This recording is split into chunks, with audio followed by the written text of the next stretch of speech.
Main event, Jey Uso has finally won the gold. We're talking Roman Reigns and Cody Rhodes. And as one person arrives in AEW, another big talent is leaving. All this and more on the WrestleManiac UK show.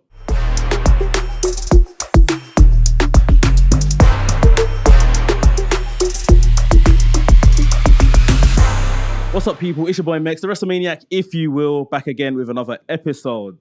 We appreciate you guys for clicking the play button on wherever you listen to the podcast, whether it's YouTube or, your podcast platforms.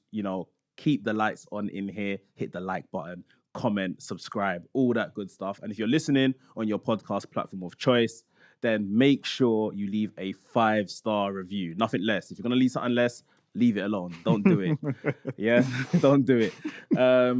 Boy, the co-host is in the studio. We're not alone, and we have a studio. It's good. Studio. Yeah, man. Big up, Gabe. Gabe, this is Graps with Gabe. Make sure so people know the act to find you at. Graps with Gabe. Yo, what's going on, man? It's so sick we're doing this, bro. Yeah. Studio. We're here, man. Yeah. We're here, man. And it's over, what's the word? Overdue. Because we've talked about it for a long time. Honestly, thought, man. okay, let's try and do it online and stuff. And online may happen from time to time, depending on schedules and stuff like that. But at the same time, we don't want to do that. We're big boys for online. Trust me. It's good to be in the presence of each other and feel the chemistry and talk graps. And like I say, you lot hit like buttons, hit comment buttons, and all them things because you got to keep the lights on so that we can keep doing this. But yeah, other than that, you good, bro? Yeah, man. It's been an interesting few weeks in wrestling. Yes. It's a good time right now, isn't it? It's a very, very popping time right now, mate. I feel like I am falling. I don't want to say use the word disinterested. That sounds a bit harsh, but I'm just kind of watching AEW week to week. But I don't know, like I'm not taking it in. Yeah, you're not sort grasped. of thing. Yeah, I'm not grasped, exactly. But WWE is kind of, smashing things on all cylinders. Yeah, man. And I know AEW is the home of professional wrestling in terms of what happens in the ring. I still abide by that. I agree with that. But yeah, WWE just as a form of entertainment is smashing it, bro. Yeah, man. I think it's about the holistic package, you know what I mean? I think with AEW, I think obviously match to match wise, it's always good stuff to watch, like you said. But when we're looking holistically, when it comes to kind of the storylines and the value that we're getting out of that, it just seems a bit all kind of up in the air right now. It doesn't really seem like there's anything consistent kind of going on. World title picture seems a bit frazzled. A bunch of different things seem frazzled. But I think with WWE, it's just a bit more clearer in terms of where we're going. Do you know what I mean? So, yeah, man, AEW, they have their ups and they have their downs. Peaks and troughs for everybody, like we say. But, let's just see where they go, man. Grand Slam's coming up. End of the year will be coming up for them. Hopefully, some people will be coming back. Some people will be leaving, as we kind of talked about as well. So yeah, man, let's see, man. AEW, we've not lost faith in you just yet. Not at all. Not just yet. Brian Alvarez said the other day, which I thought was a bit worrying, that Tony Khan has allegedly been telling people that he doesn't book long-term wrestling. He books week to week. I saw this. And I, as a fan of AEW, I kind of, gulped. Like, what does this mean? But I understand, which I think some people have tried to turn this into. Who knows? I understand, like, sometimes you have to pivot and turn on a dime and stuff like that. We've recently seen it with the whole Odyssey Jones saga in WWE. He was a part of that story. Whatever he's he's left now, and they've had to turn on the dime and go a different direction, rightly or whatever, because the story's cooking right now. But for Tony Khan to allegedly say that we're not booking long-term stories, my guy, I don't know. It's one of them ones where, obviously, we've had previous examples of where WWE did not really think of things week to week, and it resulted in very poor product. Yep. So you would think that, like, again, for TK, who's come in and obviously made it abruptly clear that I am trying to compete. I'm not just here to be here. I'm here to compete. Yeah. You would think you would look at what, your counterparts are not doing correctly and be like, let's have a formulaic, difference that's going to change things. But seems that the week to week thing, I don't know, man. I don't know if maybe he is that he's too busy. You know, he's obviously got like Jaguars, he's got Fulham, he's got all these different kind of hats that he's got going on. But Tony, man, give the pen to someone else if need be, bro. You know what I'm saying? Like you've got people backstage that like have been in the wrestling industry. They've got experience. They have probably been around people with the pen before, so they know what they're doing. Otherwise, man, like, bro, just go run Fulham, man, and let someone else go do this, bro. You know what I mean? Free it up. Like, there's people backstage, like you said, that's got the credentials that can do this. There's people that have been available. Scott D'Amore from TNA, namely, got released. He was available, but Scott D'Amore's went and flipping. I don't know whether he started or revived an old promotion out in Canada now. Really? I think it's called Maple Leaf Wrestling or Maple Pro Wrestling or something like that. They've got a crazy card coming middle of October for the first show. Really? It's like Takeshita versus Josh Alexander, and man, like it's absolutely a when really you said good Maple, card. Yeah, like, I can't lie. In my head, I was thinking of that WWE 2K20 kind of DLC pack kind of thing. But now I feel like I need to not jump to conclusions, innit? It's Maple as in Canada, Maple Leaf. Okay. He's all Let me not spoil the film, innit? Let me not spoil the film for myself. Yeah, but you know, I think one day we're gonna do like a whole chat. In fact, maybe in the next week or so, because AEW is approaching its 5th birthday, its 5th anniversary. Man. So maybe next week or so we talk AEW. The toddler phase, AEW, man. yeah. It's time to fix up. It's a child going to primary school now. So yeah, we'll talk AEW extensively. But we're going to talk some AEW today. But before we get into like the main topics we want to talk about, we have a little game. Yeah, man. It's all fun and vibes around here, you know what I mean? So today, our game is overrated or underrated. Okay. And the topic today is Intercontinental Champions, to play into the theme of some of the pod today. So I'm going to give you 5 champs. Yeah. Different reigns. Obviously, some of them have probably been champs multiple times, so I'm going to give you the time frame. And then obviously, I just want you to give me overrated, underrated, or if you feel like maybe it's just perfectly rated, just give it a perfect rating, innit? Okay. So let's start with a very obvious recent one. Gunther's Intercontinental Championship reign from 2022 till obviously 2024. Overrated or underrated? I hate to cop out immediately, but I'll say perfectly rated. Yes. But if I want to be controversial though, what I will say is, did he have like a feud with anyone within that time he held the title? I don't really think so. You know what? We talked about this obviously a few weeks ago with the PWI list, didn't it? Obviously, I think the biggest feud he probably had was obviously Sami Zayn, because obviously that was the one that obviously, you know, ended the reign. Yeah. He had the Miz, and again, to put the Miz as one of the best rivalries that Gunther would have had, it's a bit meaty, innit? Do you know what I mean? But this is the thing. I feel like obviously with Gunther, his booking was, I think, in a way where we were so focused on obviously like the wrestling side of it. Yeah. Actually, no, I'm lying. Sheamus. We've actually dismissed Sheamus. Yeah. Sheamus, Andrew. Yeah, we have dismissed this because like ages ago compared to how long he held the title. That's fair. Yeah. Mainly like open challenge styles and people qualifying to beat him, to face him and losing. But yeah, I think perfectly rated. Yeah, I would agree as well. Perfectly rated, man. Gunther did good for the Intercontinental Championship, considering before it felt too mid-card. Yes, yeah. This actually felt a bit more like a proper championship. Yeah, exactly, man. I think that's what we needed, innit? So, okay, cool. So we give Gunther perfect rated, yeah? All right. Speaking of The Miz in 2016, his Intercontinental Championship reign. Underrated. Absolutely underrated. Absolutely underrated. The Miz, even it was the whole Miztourage them times. With his misses as well. Miztourage was 2018. 2016 was when Dolph Ziggler beat him. Smackting, the Dolph Ziggler back and forth, and they had that really good ladder match. They had a really good rivalry as well. That rivalry was really, really good, man. But like at that time when SmackDown Live was obviously going through kind of like the rebranding, and obviously they were kind of saying like this is kind of the land of opportunity. Miz really went in and was like, I'm carving an opportunity for myself. I'm carving one. So, man. Yeah, I feel like people don't want to give Mrs. Flowers because, you know, they want to look at the in-ring style, or maybe they kind of want to say, you know, he's a bit repetitive. And fair enough, you know, but repetition doesn't always have to be a bad thing. Yeah. Sometimes, if you've got the right dance partner, you can actually make repetition work. Of course. Dolph Ziggler was a good dance partner for him. Yeah. So... No, that's underrated. Yeah, underrated for me, man. Underrated for me. Okay. We're going to switch gears to 2018. Okay. The Intercontinental Champion at the time was Seth Rollins. Okay. Overrated or underrated or perfectly rated? Oh.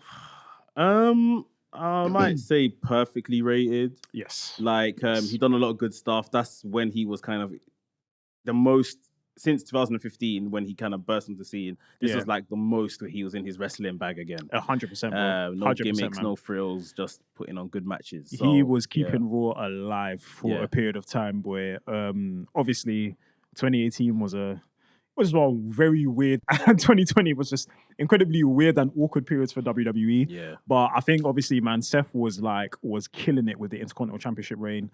There was the matches with Ziggler. There was the matches with bro. The fact that you can make Jinder Mahal even look slightly good, that says enough, man. Do you know what I mean? Jinder, bro. I love Jinder. No, bro. Listen. I'm not saying I don't rate Jinder, but like, let's be real. I said, let's be real. Let's be very real here, man. Like, Jinder's not exactly, stylistic bag. Yeah. He's more like boss man, corner shop, blue bag. Listen. I'm not gonna admit it, but just keep going, move on, keep going. Like, Jinder's my guy. Okay. Let's move on to another one. Cody Rhodes, Intercontinental Championship reign in 2011. So this was the undashing period with the paper bags, that kind of time frame for Cody. Would you say over, under, perfect rated? I might say underrated. Like, okay. Cody Rhodes, like, I can't say I remember much of the reign if I'm being completely honest, but just his character work with that whole gimmick, like, I just felt like, and this is what, I tell people, like, I first started really focusing on Cody Rhodes when he was Stardust.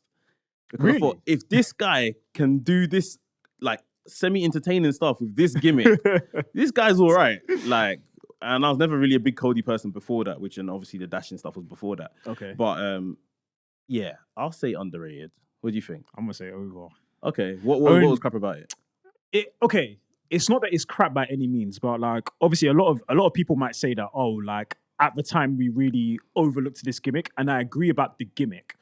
Again, when we're talking about the reign, though, in terms of, again, when we're talking matches and stuff like that, because when you think about 2011, right, we had a lot of, when in 2011, we had a lot of good characters, essentially, right? We had Punk, we had Cena, we had the Mark Henry storyline that was going on, we had Randy Orton, Christian. So, like, really and truly, I don't think we were lacking in character power as much as we were probably lacking the match style.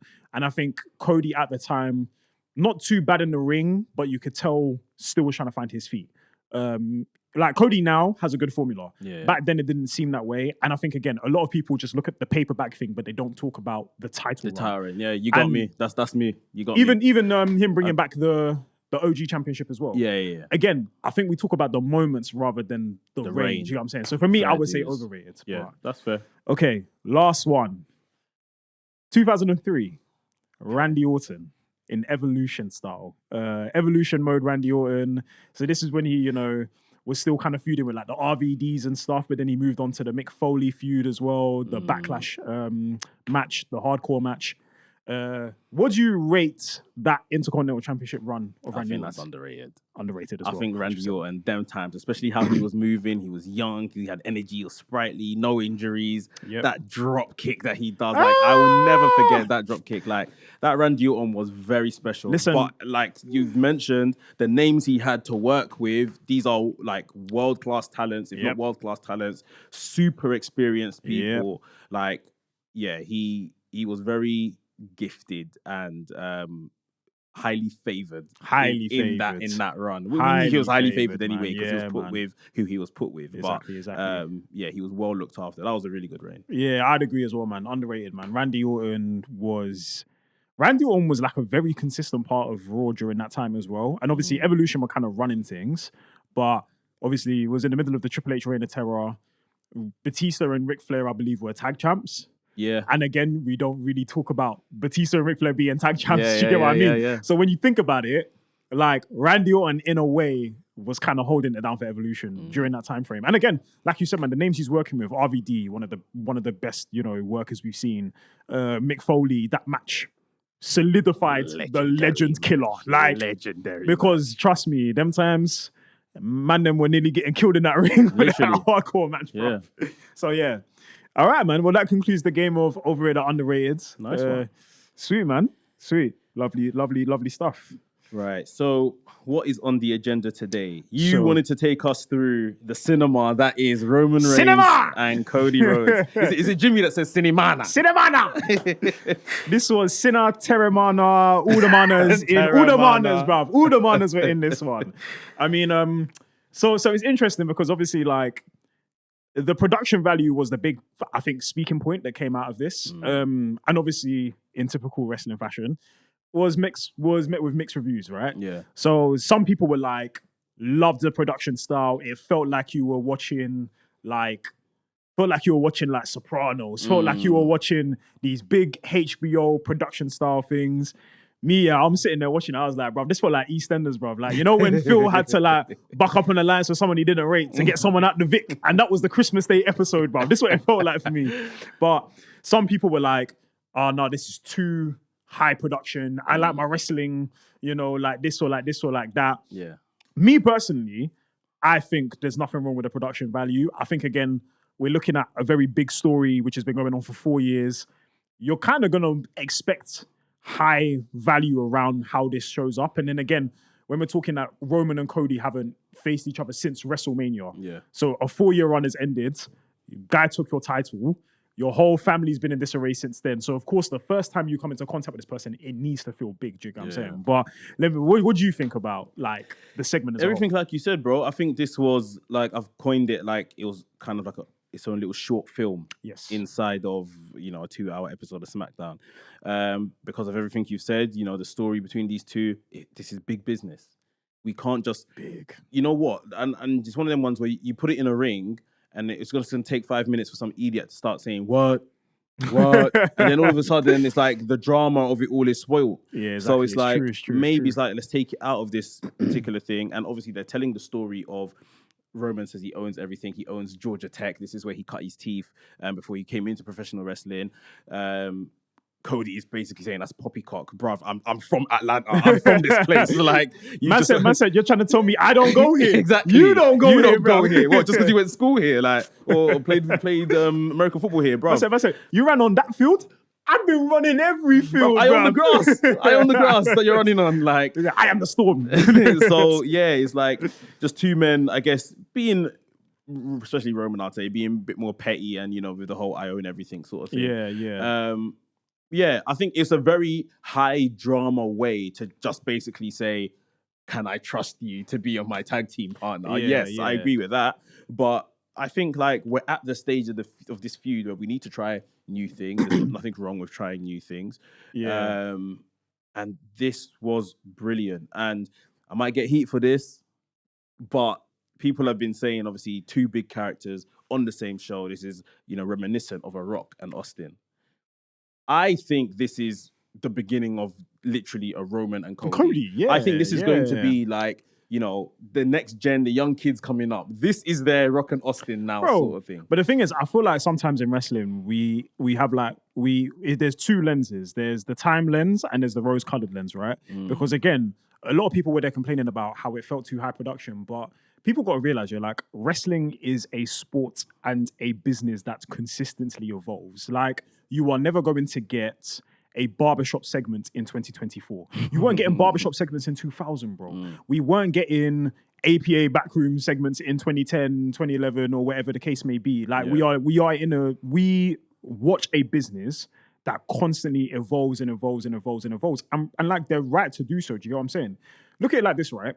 Try and tell a fan in 2000 that in 2020 they would do a cinematic match. They would have looked at you and been like, no, I'm in disbelief. Yeah. How many people talk about the Firefly Funhouse match and say, that was an incredible piece of work? So like, I feel like we're in this place where it's like, we want to say, I like my wrestling with a little bit of this, but I don't want it too much of this. It's like, bro, just let the product evolve and like, see how you feel about it. If you don't like it for legitimate reasons in terms of like what the actual segment gave me felt like nothing, then fair enough. But if we're just complaining about the production, man, then go watch 2007 WWE on MP3 on YouTube, man. But stop complaining all the time, man. Like, to your point, there is probably no place for a cinematic match today.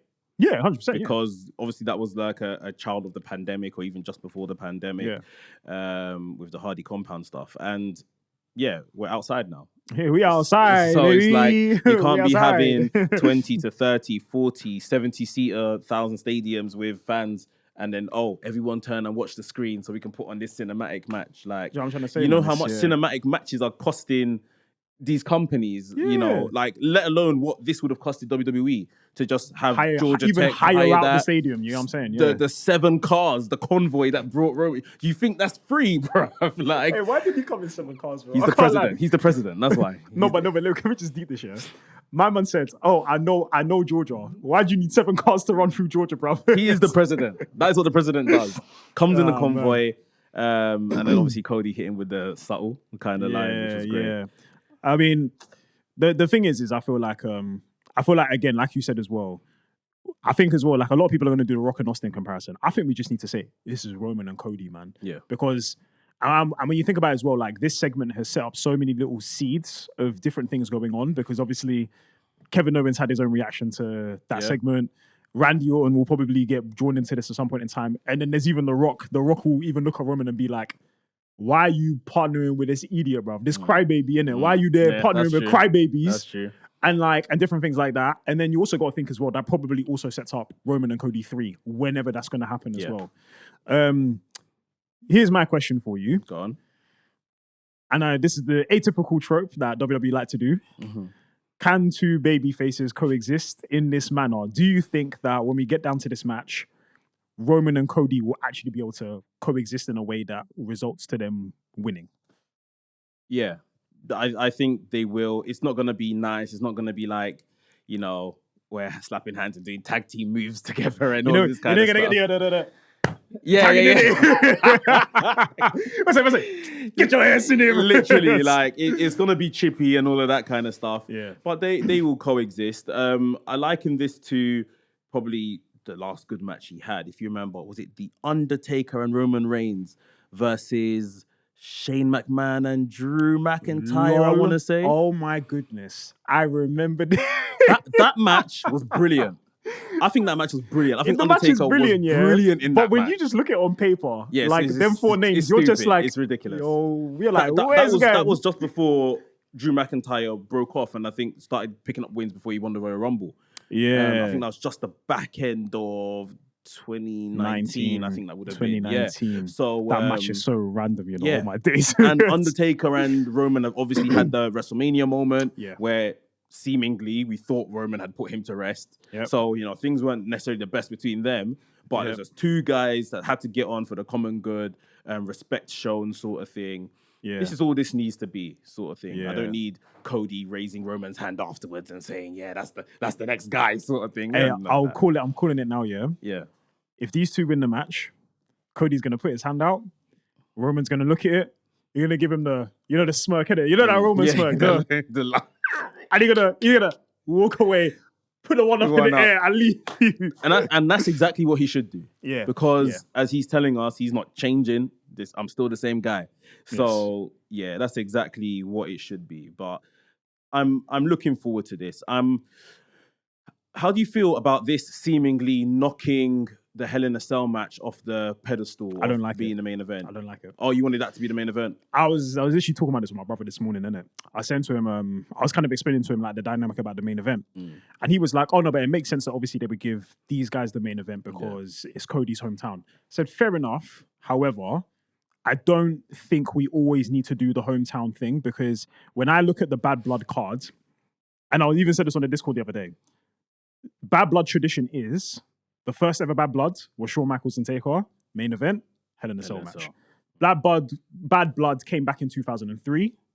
Main event was Triple H and Kevin Nash. Yeah. Hell in a Cell. 2004, Triple H, Shawn Michaels. Main event, Hell in a Cell. So for me, I feel like especially where the theme around bringing it back was they wanted to pay tribute to what's happened before. Yeah. It makes the most sense to me to this match the main event. Second reason being as well, Drew and Punk has been going on longer. Yeah. In a sense, is in comparison to obviously this tag match in terms of the build-up. Because let's be honest, when it came to Bad Blood, I don't think we thought we were going to get this tag match. It's come about quite soon, but obviously people are invested in the feud. For me, I personally think I wouldn't be fussed if it opened the show. The tag match opened the show because that's still a good spot to be in. And remember, where we're getting these reduced PLE match cards, them man could happily do 35 minutes. And like, that'll be absolutely calm. And then let Punk and Drew main event. Because for me, I feel like that's the feud that everyone's been waiting to see the climax of. And again, when this ends, Drew will move on, Punk will move on. This is the culmination. This match here is not going to obviously be the culmination of this whole thing going on. So for me, personally, Drew and Punk main event. It's the Roman effect, man. What can I tell you? Yeah, it's the Roman Reigns rub. It's the Roman Reigns rub. But no, I'm looking forward to it. It should 100%, be a really good match. Talking about Roman Reigns, talking about his cousin. Yep. Jey Uso. Joshua Fatu. Listen, I never thought we would get here. I never thought. I'd given up hope. Bro, your Instagram this morning, yesterday morning made me laugh when my man, you were there like, wow. He was like, I did not think I'd be saying this, but wow. I had given up hope.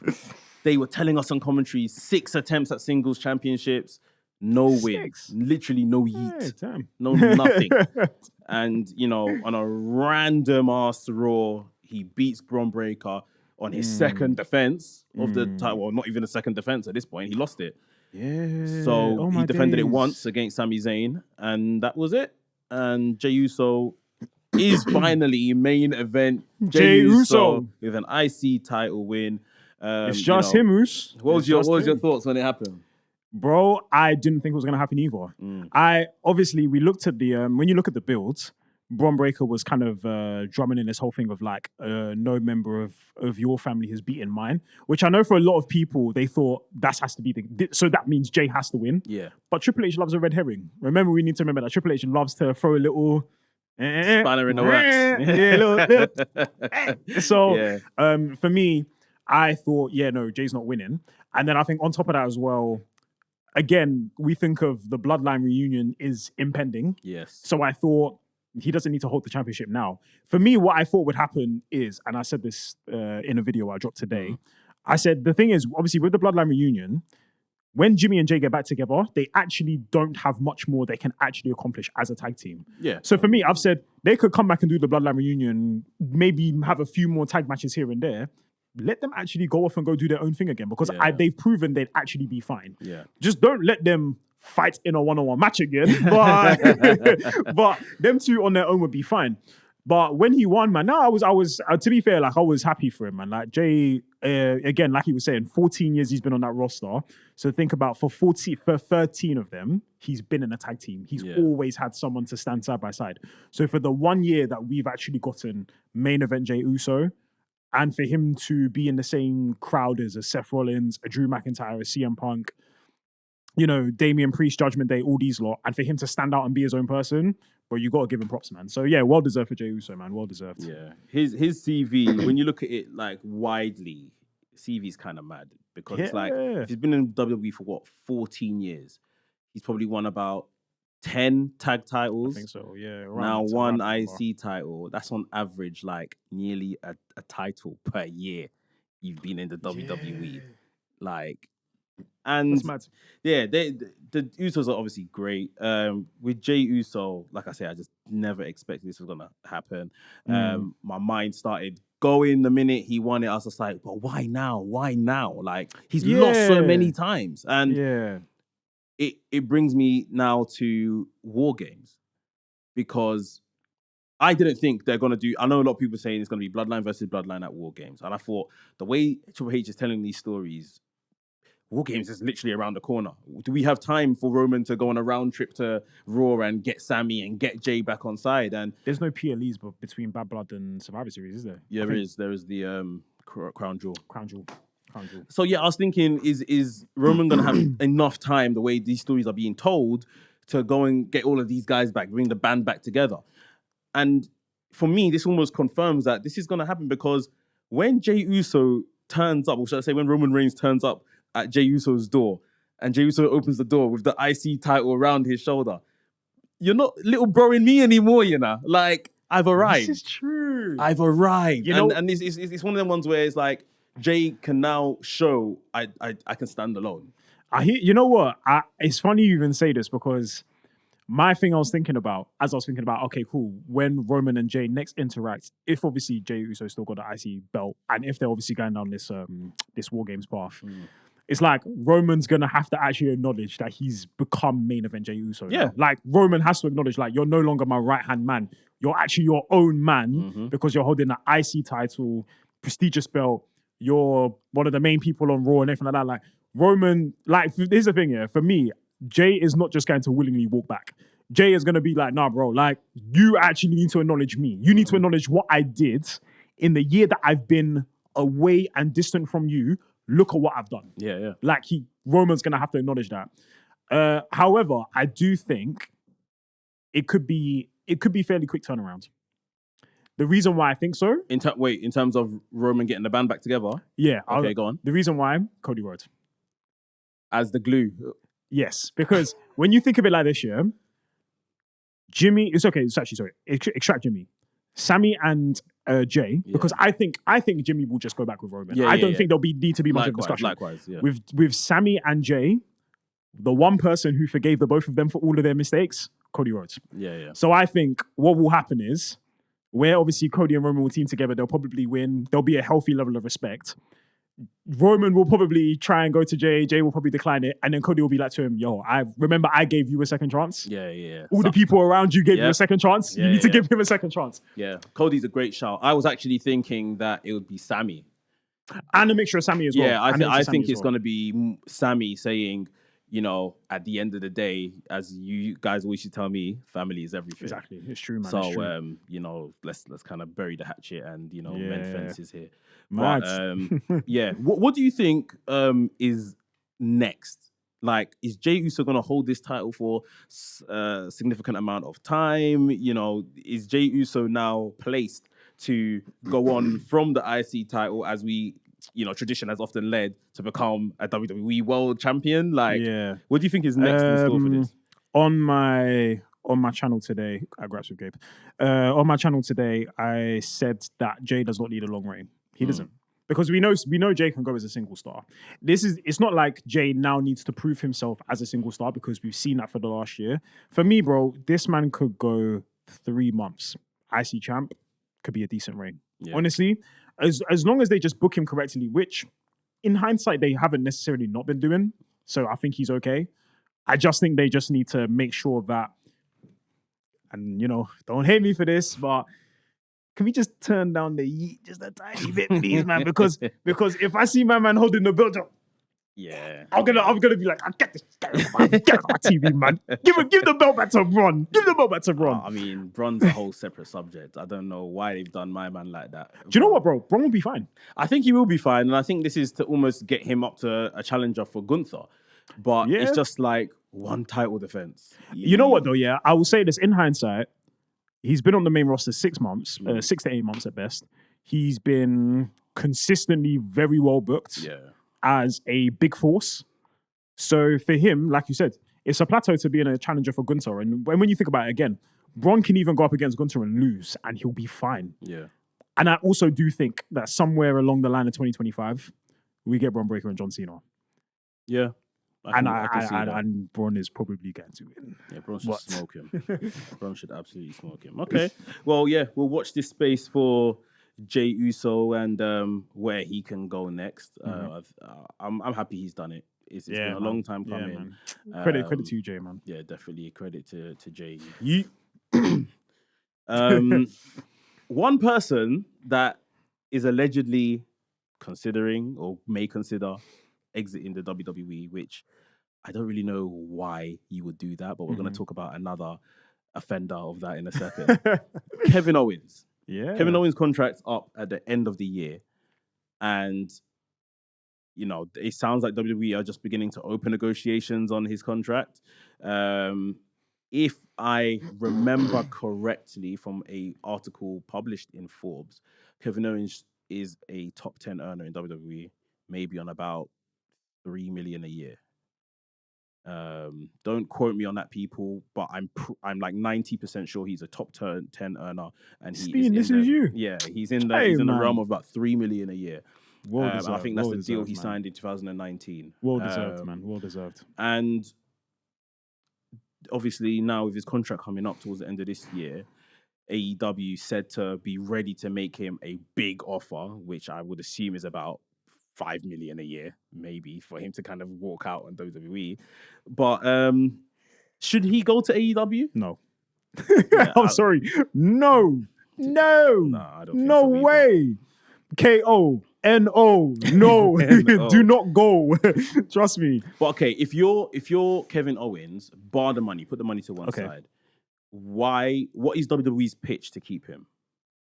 The thing is, man, is so I think when this conversation came up, obviously on the internet, people were saying that he should go because obviously, like, they want to bring up the fact he's not won a singles title in X amount of time. He's challenged for the world title X amount of times, and he's not won, whatever the case may be. He did this and that.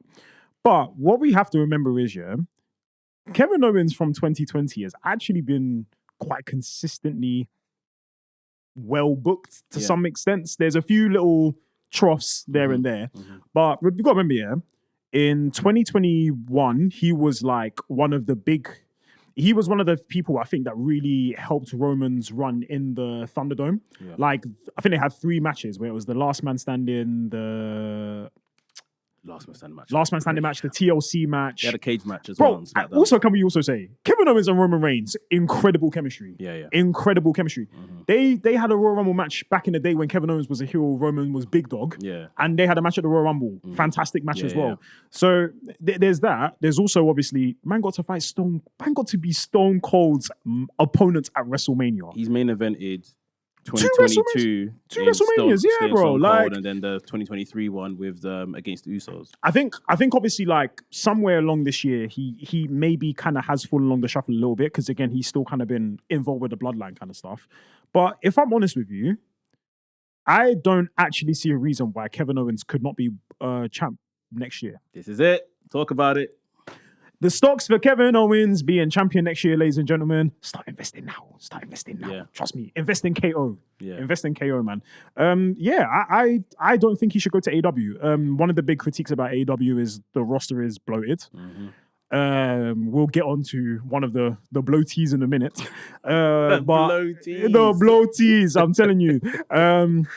But at the end of the day, for Kevin, if he goes to AEW, again, he's going to follow a very typical AEW signee formula. Yeah. They'll be big for a few months. They'll have a few dream matches here and there. And next thing you know, this guy, I promise you now, he will not be competing on pay-per-views. He will be a Collision megastar. And these lot want him to leave WWE. Are you crazy? Come on, man. Nah, he doesn't need to leave. Like, I think people are thinking if he goes to AEW, obviously he's good friends with the Bucks. Used to be in a tag team, a faction with them back in the day, Mount Rushmore. Yeah. But, even the Bucks are, respectfully, because I love the Bucks, they're on the other side of the hill now. Kevin Owens, some would argue, he's on the other side of the hill now. Them men are not doing the crazy stuff that they were doing. Of course, yeah. We probably won't, to a degree, get the Kevin Steen that got signed by WWE. Yeah. Like, and of course, it's the bloat issue, like you mentioned. Like, there's a lot of good stuff he could bring. It'll probably feel pretty original and stuff in places. But I think it's one of them ones where people are saying what he should really do for himself is don't sign the new WWE contract. Look at AEW's contract when his contract is up and then make a decision, as opposed to re-signing with WWE before he's seen AEW's offer. Which is the right business move to do. But at the same time, I think we're looking at a man, and I can't speak for him, I don't know him, but we're looking at a man that is very family orientated. He can probably get a nice, sweet pay rise and deal where he doesn't have to do house shows. Even house shows, WWE are cutting down on. And like you said, there is no reason, especially with Triple H. Triple H, once upon a time, handed this man the Universal Championship. And I literally say handed it to him. Like, he came to NXT, within weeks, he made him NXT champion. I know. Handed him Universal. Like, there's no reason. And my last point, allegedly, SmackDown is moving to 3 hours. Like, he could be a cornerstone of this show. He pretty much is, exactly. Yeah. So, like, I think there's a lot more that he could do. 100%. Like, For me, like I said, I see KO being a world champ relatively soon. And I think as well, the other thing we also have to consider is that, like, Kevin Owens has actually never been particularly critical of how his placement has been in WWE. Yeah. But I think, again, when you look at a guy like KO, for him, I think it's just about being in very meaningful feuds. Because, again, when KO's been in meaningful feuds, he looks like a star. Yeah. Bro, Stone Cold, great. The KO and Sami Zayn coming up against the Usos looks like a star.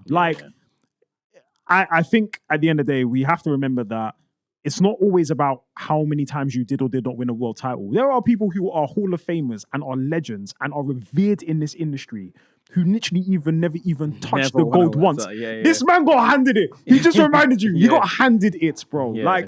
At the end of the day, he can win a world title one day, and I think he absolutely will. If it's not tomorrow, don't. It's not the end of the world. Do you know what I mean? Like, he'll be fine. So, KO, don't go. Stay, please, man. I definitely think he should stay. One guy that has already gone, Ricochet. As of the time of recording, we are. Lord of Jesus, pray for me. Hey, we are 1 month into Ricochet signing for AEW. It's literally at the time of recording right now. It's a month on when he debuted at All In. Pyro, all the works. You know, shooting star press man gave us on his debut. Now, Ricochet has a championship match with Will Ospreay on the 5th anniversary show for Dynamite. Yep. I always kind of said this is the match. Ricochet makes a move to AEW because of Will Ospreay and Will Ospreay's words in the press that probably riled him up and remind everyone who you are. And now that has continued and played out on TV. And this is the match. This is the match he's moved here for, in my opinion. Before we kind of get critical, because I feel that's the way we're going, how do you assess his first month in the land of the elite? Okay. I want to say first and foremost before I potentially get chased with pitchforks, I actually really like Ricochet. And I actually generally am part of the consensus that I feel in WWE, the ceiling for him was not given the way it should have been given to him. I generally thought he was capable of a lot more. However, Ricochet, let me tell you something, yeah? You see when your friends go to parties and your friends call you and they say, yo, bro, man, we never see you at the parties, man. You need to come through to this party. Guess what? You still don't have to go, you know? You still don't have to go. You could be comfy at home. Pressure. You could be comfy at home with Samantha. Like, you know what I'm trying to say, bro? But at the end of the day, like, I know we need to give it time. But for me, I think, and again, one of my big critiques, and I think you've also said this critique is, we've been getting good matches from Ricochet week to week. That's not different to what we got in WWE. If you're going to go to AEW, we need to see something different in your presentation. And to me, Ricochet in WWE and Ricochet in AEW, it's the same packaging, man. It's the same packaging. I've not seen anything different from him. And I feel like there is something there. We talked about the backstage segment between him and Will Ospreay at All Out. Yeah. Where he came up to him and he kind of like duppied him like, yo, like, why are you calling me out? And I'm like, why? I think you said this. Why are you always talking tough backstage and never in the ring? The ring, bro. Why are you always talking tough backstage? You were there slapping his hand, yeah, and you had the look on your face like you were ready to actually scrap. And then you go out there and it's like you're just there to put on a good match. Like, Ricochet, bro, I want to see who you are. Who are you outside of being able to do flips, outside of being able to put on good matches, because we know this formula. What is different about Ricochet in AEW? This is where my problem lies. And in a month, I feel like you can see a difference in people in a month. Bryan Danielson, when he came in within a month, like, the presentation on him was, he is here because, you know what? I've got stuff left in the tank. I'm ready to go. Give me your guys. I will fight to them. And that's been his, and deep it, that gimmick has carried him all the way. Moxley came in and said, I am here to flip everything on its head.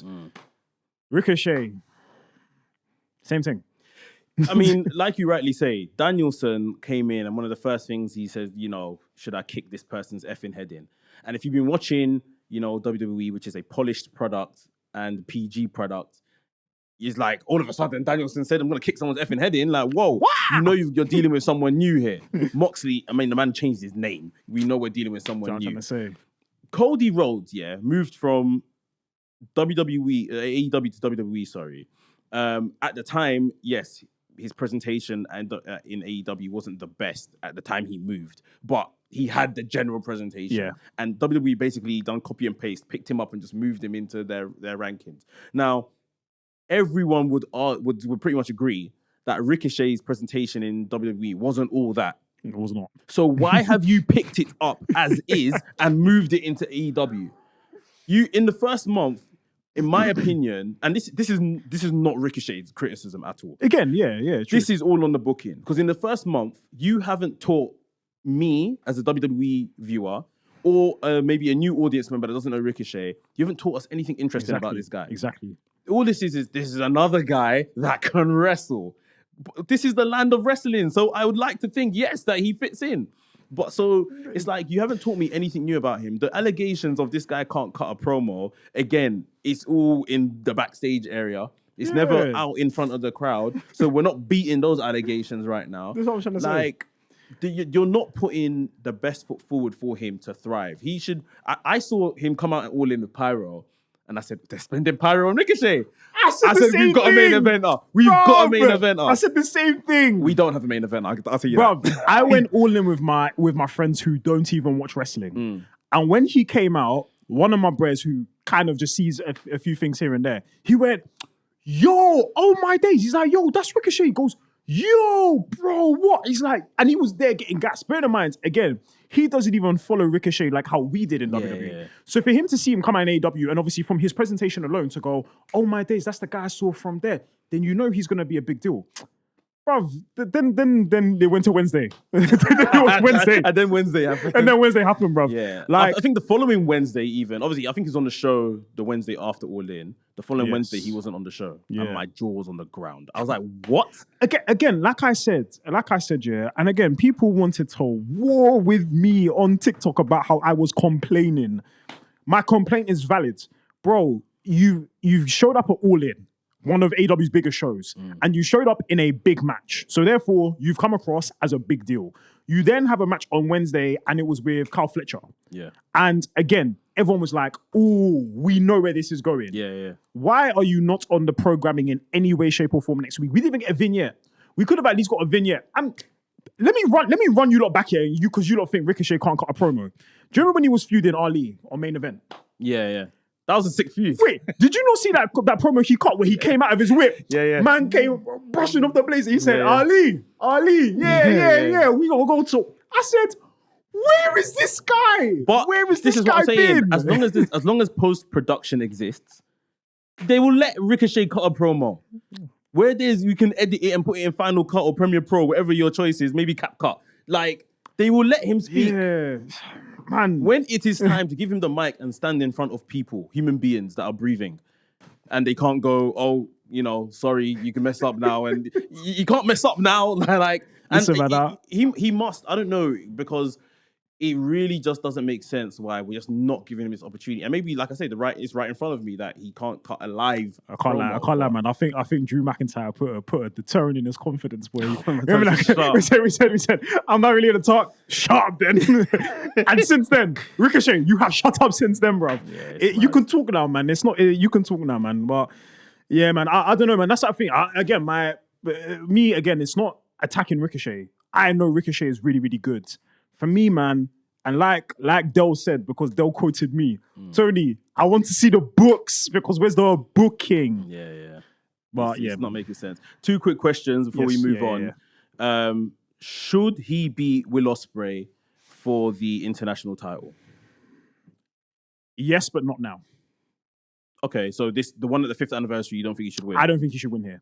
Because Okay. Again, I think this can be something to give his character. Yeah. Let him, because again, he's going to come into this match and go, yeah, man, 5th anniversary, we've been calling this match for years.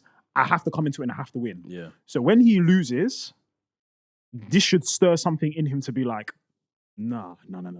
I can't take this line down. I'm not having this. And again, you can even low-key play into the fact of, because again, Will Ospreay said it, I called you out to come here and come pick up some wins.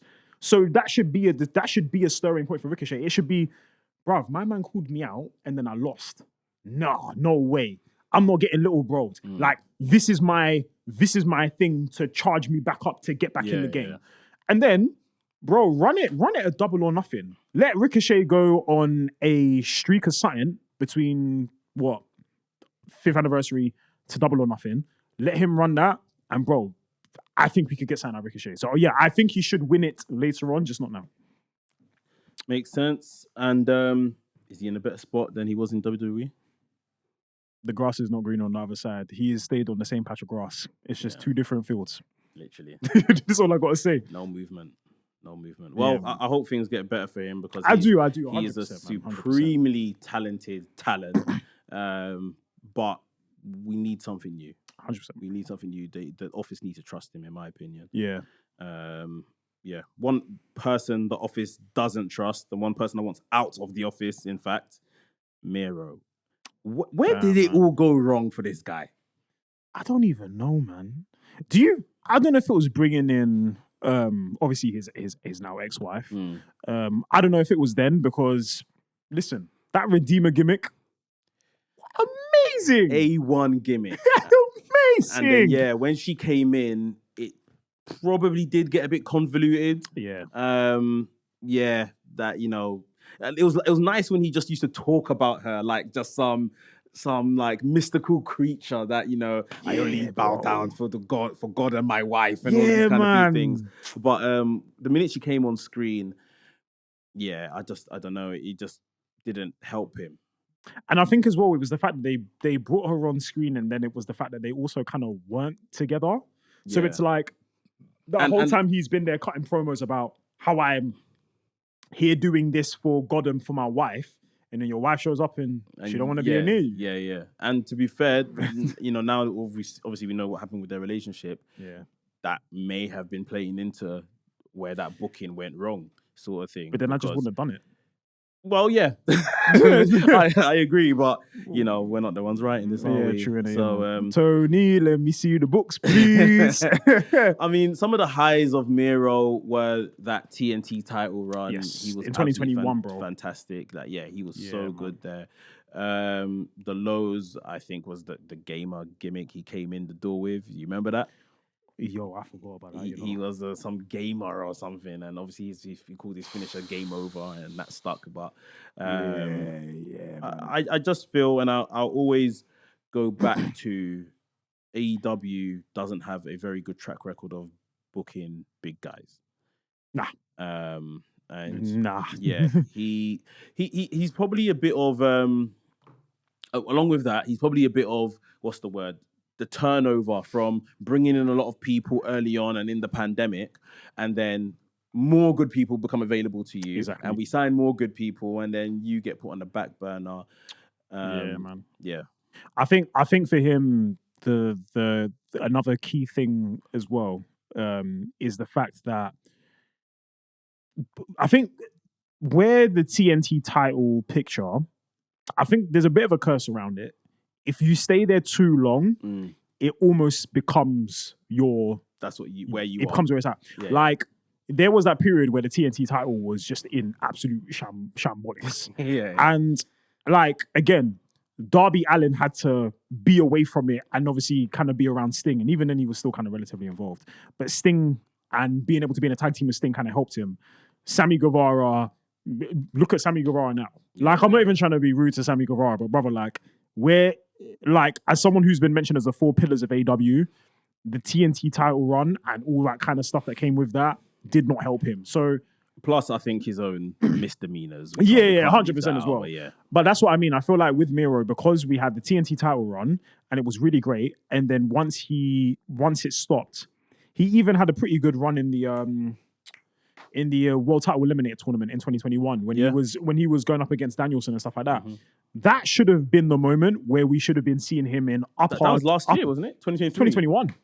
No, 2023. You mean, are you talking about the Continental Classic? No, I'm talking, you know when they do the world title eliminator tournament between Grand Slam to to Full Gear. The one that Danielson won. Yeah, and he faced Hangman Adam Page. Yeah. So that one there, because he was in pretty good matches during that time, that should have been the stick note to be like, yeah, he's now in upper tier world title kind of feuds. But then nothing came of it. And he performed. There was rumors that Miro was kind of picking and choosing who he would want to get pinned by. It's like we've got creative for you, Miro. This is gonna happen. You might have to job out to this person. Okay. And Miro was like, no, on that, not happening. I had the privilege of interviewing Danielson not too long ago, and Danielson said, when you come from WWE, you drop the chip on your shoulder. It's not, I'm from WWE and I'm not ready to do business sort of thing. This is a new start. Yeah. And he was very clear in that interview that some man weren't ready to make a new start. So if and we know Danielson is involved in the booking of AEW, even if it is Collision or whatever. So, I mean, 1 + 1 = 2, right? Yeah, he never said Miro's name, but with the rumors that are out there and talking about people that are coming from WWE and not willing to do business, you know, it sounds like he hasn't necessarily helped himself in this whole saga. Yeah, no, you're right, man. I think, like you said, people also need to remember that again. It's weird to me where it's like a lot of people talk about how a lot of WWE guys jumped ship to AEW and spoke about how great and how different AEW was and everything like that, but still had the same mentality. Like, again, if you're going to go into a new place, you need to come in with a new, fresh mentality. This is why, again, so many other acts have been successful, like a Danielson, like a Moxley, like a Swerve, and all these things. Once they've kind of shed the skin of, I'm in a different place, things work differently around here, you'll see that things actually work really, really well for you. Again, Swerve said it where he said, I just wanted to be Tony's guy. If you need me for something, I'm there. And that hasn't always looked particularly pleasant for Swerve, but look where Swerve is now. So the main eventer. Yeah, man. So it's exactly that. And as it stands, you know, apart from Moxley, who had left the company, went on a bit around before he joined AEW. AEW wasn't necessarily a thing when he left the company. You know, Swerve is the biggest success story. You know, like Swerve was literally, like, he was nowhere on WWE TV. At least the likes of Miro and others were getting some type of shine to some level. Like, Swerve was really nowhere. Trying to make something of Hit Row and stuff. I guess the question is now, if Miro does leave, if you're Triple H, do you re-sign him? Like, what does he offer? If we're being dead serious, what does he offer? Like, I think Triple H would. However, there are some rumors that obviously his ex-wife was or is with a current WWE star. Oh, really? Yeah, Damian Priest. Okay, yeah, I've seen that. So I didn't pay any mind to it though. The thing is, again, I'm not paying mind to it in a generic sense, but I think if we're talking in this scenario, that most likely is going to affect where he wants to go. Maybe, yeah. There's Impact, though. I mean, yeah, you can go be Impact World Champion. There's Impact, though. That would happen overnight. Yeah. Okay. I mean, we'll watch this space. It's to see if he gets released from his contract, and all the people that always used to, you know, cuss WWE when someone says, "Oh, I want to be released from their contract," and WWE would say no. People would be like, "Oh, why don't you release them? They don't want to be there. Don't hold them against their will. Is WWE a prison?" I hope we're all saying the same thing for Tony Khan and Miro. Exactly. I hope we're all saying the same thing. Let's be consistent, people. But yeah, we'll have to wait and see where that story goes. And it's back and forth with WWE and AEW. People going back and forth. There's a lot of names. The Lucha Bros, which we haven't talked about, we will talk about very, very soon. They're set to make their debut. Motor City Machine Gun allegedly as well. So The names are pouring in. Tag team people, you about to eat. Well, they need to fix their bloody division. That's one thing I'm not letting WWE get away with. That division is like a desert. Like it's nonsense. So yeah, there's a lot of things that need to happen there. But yeah, man, I think that's the show. That is the show. First in person, in the bag, in studio. Damn. All done. Hey guys, you know this guy interviewed Bryan Danielson, by the way. He said it 5 minutes ago, but I just don't want to let it slip here. Listen. Current AEW world champion. This man interviewed him. That's my goal. More than anything, I got to sit down with the person I deem to be the greatest in this sport. And I'm getting to sit down with the person who thinks all of this and got to sit next to him. So, you know what I'm saying? Stop that. Let's get out of here.